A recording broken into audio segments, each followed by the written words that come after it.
সাহাবী রাসূল হযরত আমির মুয়াবিয়া রাদিয়াল্লাহু তাআলা। এই বইটা হচ্ছে টোটাল কত পৃষ্ঠা? 632 পৃষ্ঠা।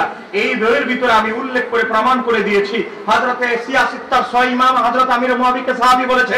সমস্ত চতুর্থ শতাব্দীর মুজাদ্দিদ পর্যন্ত সমস্ত মুজাদ্দিদ হযরত আমির মুয়াবিয়াকে সাহাবী মেনেছে। চার মাযহাবের 4 ইমাম ইমাম আবু হানিফাকে সাহাবী মেনেছে। ও বাবা, সুফিকুল সম্রাট ইমাম গাজ্জালি তানিহুল মুদ্দিনে আমির মুয়াবিয়ার নামের শেষে রাদিয়াল্লাহু তাআলা লিখেছে সুফিকুল সম্রাট হযরত মাওলানা জালালউদ্দিন রুমি মসনবী শরীফের ভিতরে হযরত আমির মুয়াবিয়ার ফজিলত বর্ণনা করে রাদিয়াল্লাহু তাআলা লিখেছে, বলেছেন খালুল মুমিনিন, মুমিনদের মামা। আল্লামা জালালউদ্দিন রুমির মসনবী শরীফ না বললে যে কেউ মুমিন হতে পারে না, সুফি হতে পারে না। সেই জালালউদ্দিন রুমি যদি মুমিনদের মামা বলে, আমির মুয়াবিয়াকে রাদিয়াল্লাহু তাআলা বলে, তুমি কত বড় সুফি হয়ে গেছো। গাউস বাগদাদ কিতাবের নাম গুনিয়াতুত তালিবিনের ভিতরে রাদিয়াল্লাহু তাআলা লিখেছে। গাউস বাগদাদ তাফসীরের কিতাব তাফসীরে জিলানীর ভিতরে রাদিয়াল্লাহু তাআলা লিখেছে।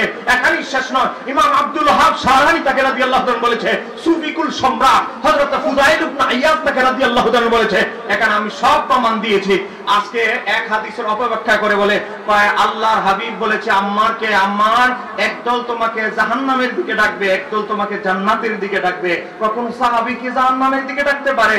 আরে বোকা, এটা সহিহ বুখারীর রিয়েল পান্ডুলিপির ভিতরে নাই, ইমাম হুমায়দি ইসমাইলির নুসখায় নাই। ইবনে হাজার আসকালানী ফাতহুল বারীতে লিখেছে বুখারী শরীফের সহিহ প্রাচীন পান্ডুলিপিতে এই শব্দ নাই, এটা পরবর্তীতে ঢুকিয়ে দেওয়া হয়েছে।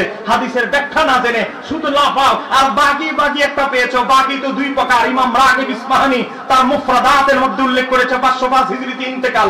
বাকি দুই প্রকার, একটা মাহমুদুন প্রশংসনীয় আর একটা মাজমুমুন নিন্দনীয়।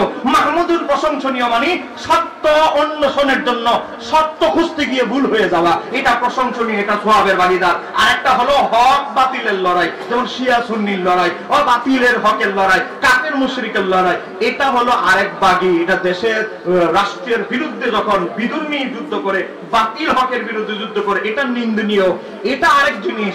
আর মাহমুদুন এটা আরেক জিনিস।